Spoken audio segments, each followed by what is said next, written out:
and water quality. I'm Lindsay Simmons, and this project was made possible by the Leelanau County government.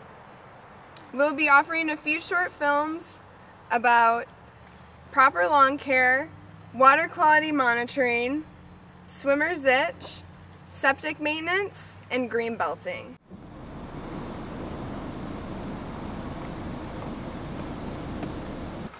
If you'd rather not have a natural green belt and you definitely want a lawnscape, you're going to need to keep your lawn healthy. The first step to that is testing the soil, so then you can match the fertilizer that best benefits your lawn. Testing the soil is really easy. All you need is a standard trowel. Dig about 4 inches into the soil and secure your soil in a Ziploc bag so you can have it tested. Here we are at McGough's in Traverse City. This is a great place to take your soil sample to get tested. They also have a variety of phosphate-free fertilizers for you to use on your lawn.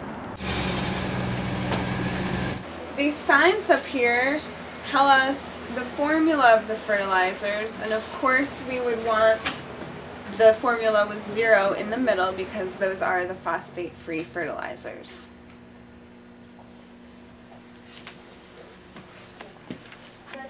McGough's also has a variety of organic fertilizers.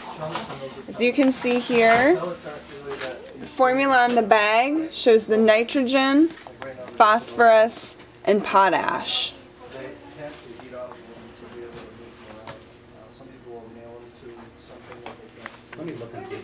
You'll take your soil samples right to this counter, and someone will take your sample for you and send it away.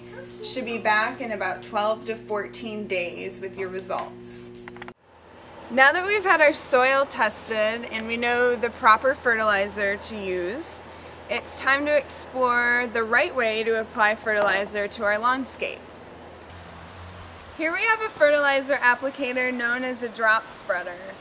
It uses gravity to pull the fertilizer through the feed, and it applies the fertilizer directly to the lawn. This is a more controlled method than a broadcaster. Remember, there are alternatives to fertilizing your lawn, but if you must fertilize, use a phosphate-free fertilizer because it's the best for your lakes, rivers, and streams. When you fill your drop spreader, make sure you don't do it near the water's edge. Here we have a lawn with non-grass species mixed in. You may be tempted to buy a fertilizer that contains herbicides to kill the non-grass species. However, that's not the best practice to maintain a healthy watershed. When it comes to lawn care, you'll most likely be mowing your lawn. Here we have an ideal lawnmower. It has an adjustable deck, so you can ensure that you're mowing your lawn to at least 3 inches high.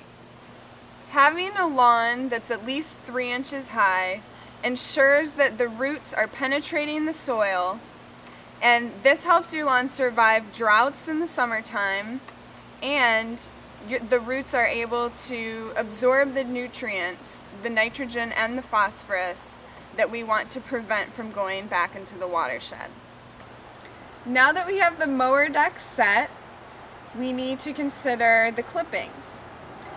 This mower has a bagger, but we actually want to remove the bag so the clippings are applied back onto the lawn. This allows the clippings to compost on the lawn and put the nutrients back into the soil. By putting these clippings back into the soil, it will reduce our need for fertilizer.